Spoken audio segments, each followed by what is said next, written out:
अस्सलाम वालेकुम दोस्तों, क्या हाल है। उम्मीद है कि सब खैरियत से होंगे। आज का टॉपिक है documents required for New Zealand visit visa, यानी किन किन कागजात की ज़रूरत होती है जब आपने न्यूजीलैंड के वीज़े के लिए अप्लाई करना होता है। मैं अब आपको इनकी ऑफिशियल वेबसाइट पर लेके जाता हूँ, लेकिन उससे पहले हमें VFS ग्लोबल ओपन करना पड़ेगा। सबसे पहले हमने यहाँ पर आके क्या करना है, गूगल ओपन करना है। गूगल ओपन हो जाएगा तो आपने लिखना है VFS ग्लोबल। तो ये इनकी मेन पेज पे लेके जाएगा हमें, ठीक है। ये इसने हमें मेन पेज का लिंक दे दिया, हम यहाँ पर क्लिक करेंगे। अभी हम आ गए हैं इनके मेन पेज के ऊपर। यहाँ आके आपने जिस कंट्री में आप हो, जैसे आई एम अप्लाइंग फ्रॉम, जहाँ से भी आप हो वहाँ पर लिखना है आपने कहाँ से। मैं फॉर एग्जांपल पाकिस्तान से हूँ तो मैं लिखूँगा पाकिस्तान। आप बांग्लादेश में हो, इंडिया में हो, तो आपने यहाँ पर लिखना है जिस भी कंट्री से आप हो। तो पाकिस्तान से पाकिस्तान। कहाँ जा रहे हैं, तो न्यूजीलैंड।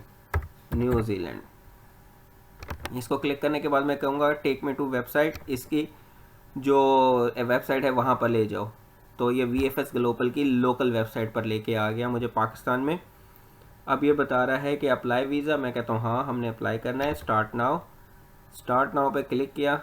अब ये हमें गाइडलाइन दे रहा है कि क्या करना है, कैसे करना है। तो हमने वीज़ा ऑलरेडी आइडेंटिफाई कर लिया कि हमने विजिट वीज़ा पे जाना है।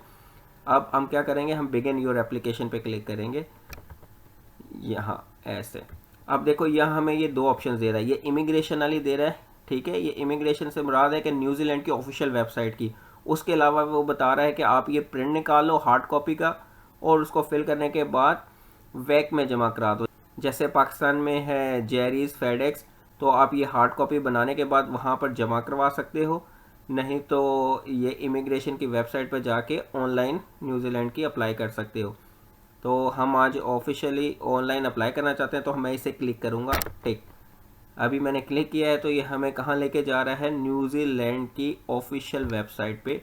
यहाँ पर आपने किसे क्लिक करना है, सेकंड ऑप्शन को, अप्लाई फॉर अ वीज़ा। इस पर मैंने क्लिक कर दिया है। नीचे आके ये एक दो जनरल क्वेश्चन पूछेगा, इसके आंसर करते हैं। Select a visa type, visit पे जाना चाहते हैं। उसके बाद क्या करने जा रहे हो, हॉलीडे के लिए जाना चाह रहे हो। थर्ड ऑप्शन पूछेगा विजिटर वीज़ा, हाँ विजिटर वीज़ा चाहिए। फिर आपने क्या करना, view visa details and apply. जैसे ही मैं इस पर क्लिक करूँगा ये एक और पेज ओपन कर देगा, जिसमें ये हमें बता रहा है कि इस वीज़े के ऊपर आप क्या क्या कर सकते हो। फॉर एग्जांपल वो कह रहा है कि आप इस वीज़े के ऊपर अपने फैमिली फ्रेंड्स को मिल सकते हो, आप बाहर घूमने फिरने जा सकते हो यानी सैर करने के लिए, और 3 महीने तक का कोई सा भी कोर्स वहाँ पर अटेंड कर सकते हो। ये वीज़े की लेंथ अप टू 9 मंथ्स होती है, यानी उसकी वैलिडिटी 2 महीने की दे दें, 1 महीने की दे दें, और क्या पता 9 महीने की भी दे दें, ठीक है। ये इसकी जनरल इन्फॉर्मेशन है। आपको कोई भी और मज़ीद डिटेल चाहिए तो आप इसको रीड कर सकते हो। अब मैं इसको डाउन करूँगा नीचे, ये आ गया चेक क्राइटेरिया। यहाँ मुझे इसका क्राइटेरिया बताना है, तो मैं इसे बताने लगा हूँ इनकी ऑफिशियल वेब पेज पे कि हमने क्या करना है। यहाँ देखो इसने दो ऑप्शंस दिए हैं, नेशनैलिटी ऑन पासपोर्ट। आपका पासपोर्ट कौन सा है, तो मैं उससे कहता हूँ कि भाई मैं पाकिस्तान से हूँ, पाकिस्तान।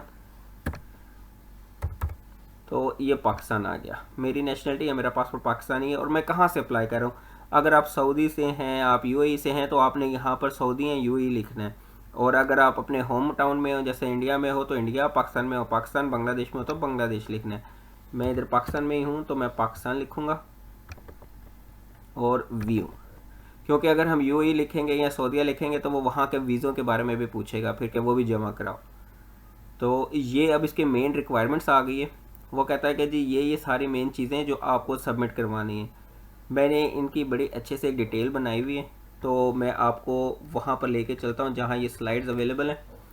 तो डॉक्यूमेंट्स कौन से रिक्वायर्ड हैं, अब मैं आपको उनके बारे में बताता हूँ कि इसके लिए कौन कौन से डॉक्यूमेंट्स रिक्वायर्ड हैं। तो सबसे पहले ऑनलाइन एप्लीकेशन फॉर्म। ये मैं एक वीडियो और बनाऊंगा जिसमें मैं आपको बताऊंगा कि आप अकाउंट कैसे क्रिएट करोगे और ऑनलाइन एप्लीकेशन फॉर्म को किस तरह फिल करना है। दूसरे नंबर पे ये कहता है ट्रैवल प्लान। आपका प्लान इतना अच्छा होना चाहिए कि उसको अट्रैक्ट करे और वो कहे कि हाँ भाई आप जेन्युइन हो, आप ट्रैवल करने जा रहे हो। ट्रैवल प्लान से मुराद कब, कहाँ, कैसे कैसे जाओगे, वो सारी चीज़ें डिटेल के साथ लिखी हों। कवरिंग लेटर होता है जिसमें आप एम्फेसाइज करते हो, वीज़ा ऑफिसर को बताते हो कि भाई आप ये काम करते हो, आपका ये पैशन है, आप ये करने जा रहे हो, आपने ये चीज़ें देखनी है। तो एक कवर लेटर होता है जो आपको सपोर्ट करता है। CNIC नेशनल ID कार्ड, पाकिस्तानियों को पता है कि ये क्या होता है, बंगालियों का अपना होगा। इसी तरह इंडिया का आधार कार्ड है, तो ये भी लगाना है आपने। और अगर आप UAE में हो तो फिर आपने एमिरेट्स ID कार्ड लगाना है। वैलिड पासपोर्ट कॉपी लगानी है जो 1 साल की वैलिडिटी कम से कम हो। कुछ लोग कहते हैं 6 महीने की भी चल जाती है, लेकिन मेरा ख्याल है कि 1 साल की हो तो ज़्यादा अच्छा है।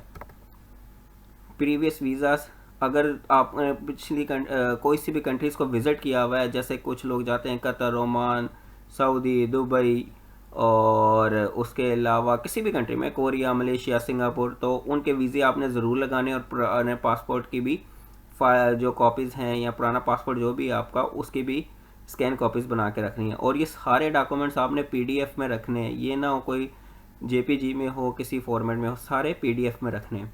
नेक्स्ट है FRC, family registration under father. अगर आप अनमैरिड हो तो आपके फादर की FRC लगेगी, और अगर आप मैरिड हो तो आपकी अपनी लगेगी, जिसमें आपके बारे में डिटेल होगी कि आप हस्बैंड हो, फिर वाइफ है, और फिर बच्चे हैं। FRC फैमिली रजिस्ट्रेशन सर्टिफिकेट होता है, नादरा से मिलता है ये।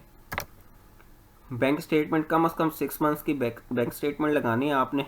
अगर आप पाकिस्तान से हैं तो आपको अकाउंट मेंटेनेंस का सर्टिफिकेट भी बैंक से लेना होगा, कि हाँ, बैंक को बताएंगे तो वो आपको दे देगा।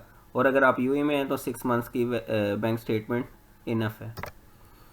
एयर टिकट बुकिंग और होटल बुकिंग, ये भी आपने डमी लगानी है, यानी ट्रैवल एजेंट को कहेंगे तो वो आपको प्रोवाइड कर देगा कि कौन कौन सी लगेंगी। वैसे आप ऑनलाइन भी बुक कर सकते हैं, ये दोनों चीज़ें मैं कोशिश करूँगा कि मैं एक नई वीडियो बना दूँ जिसमें मैं आपको बताऊँ कि ऑनलाइन एयर टिकट सस्ती कैसे बना सकते हैं, होटल बुकिंग कैसे कर सकते हैं, और ट्रैवल इंश्योरेंस कैसे परचेज़ कर सकते हैं। इसके लिए भी मैं जल्द ही एक वीडियो बना दूँगा। वरना आप booking.com से और इधर उधर से कहीं से भी ले सकते हैं, ट्रैवल एजेंट से भी मांग सकते हैं। नेक्स्ट है FBR टैक्स रिटर्न्स। आपने जितना भी पैसा कमाया उसके ऊपर जो भी टैक्स दिया है ना, 2 साल की आपने प्रूफ जमा कराना है कि इतना टैक्स दिया है। और अगर आपके पास एग्जाम्पशंस हैं, टैक्स की छूट है, तो आपने वो डॉक्यूमेंट भी अटैच करना है अगर आपके पास हो तो। 2 पासपोर्ट साइज़ की फ़ोटोग्राफ लगाने हैं आपने, ठीक है, इनकी रिक्वायरमेंट्स होती है। उसके अलावा पुलिस करैक्टर सर्टिफिकेट चाहिए होता है, ये आपको किसी भी पुलिस स्टेशन से भी मिल जाएगा अगर आप पाकिस्तान में हैं, इंडिया में हैं। UAE में स्पेशली आपको वेबसाइट के ऊपर जाना पड़ेगा, और या इनकी एप्लीकेशन के ऊपर जाके अप्लाई करना पड़ेगा। पाकिस्तान में भी एप्लीकेशन है तो दोनों साइट पे हो जाएगा। ऑनलाइन जाके अप्लाई करेंगे तो आपको ये पुलिस करैक्टर सर्टिफिकेट मिल जाएगा, कुछ अमाउंट पे करनी पड़ती है। 5वें नंबर पे है मेडिकल सर्टिफिकेट।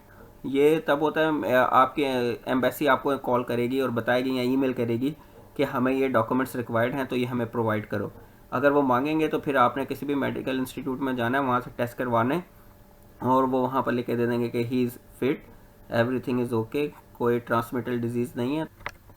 नंबर 16 है एम्प्लॉयमेंट सर्टिफिकेट, जो आपका एम्प्लॉयर जहां आप जॉब करते हैं वो आपको प्रोवाइड करेगा।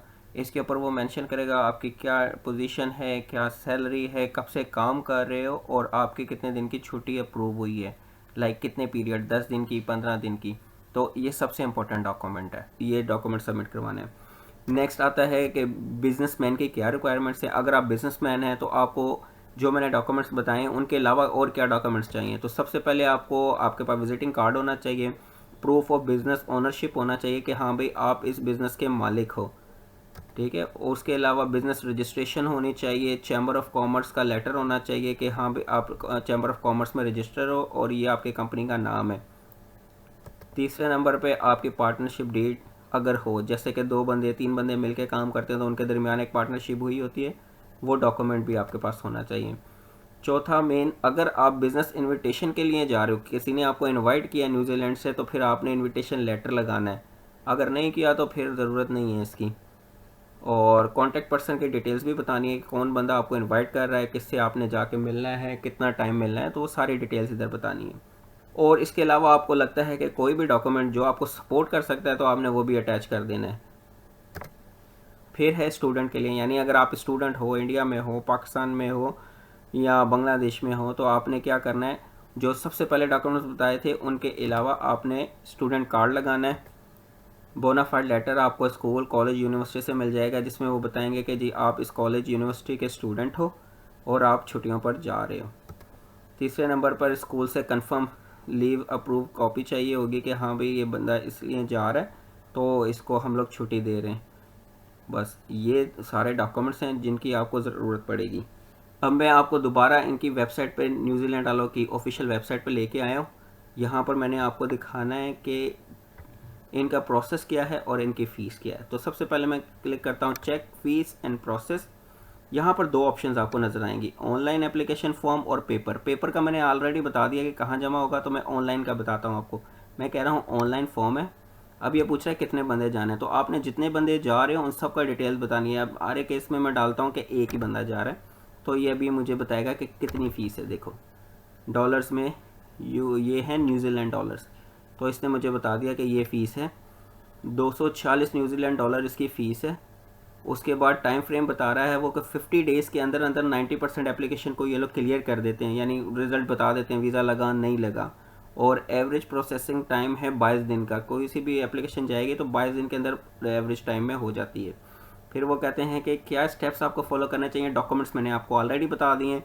उसके बाद आपने सबमिट करना है अपने डॉक्यूमेंट्स, और उसके बाद आपने डिसीजन का वेट करना है। ठीक है, अभी नीचे आ गया बटन अप्लाई नाउ। इसके मुताबिक मैं आपको बाद में बताऊंगा कि आपने किस तरह करना है। जो मैं एप्लीकेशन बना के दिखाऊंगा तो फिर मैं आपको सारा अकाउंट क्रिएट करना भी बताऊंगा, कैसे करना है और कैसे अप्लाई करना है। उम्मीद है आपको मेरी आज की वीडियो पसंद आई होगी। मज़ीद ऐसी वीडियोस देखने के लिए मेरे चैनल को सब्सक्राइब करें। शुक्रिया।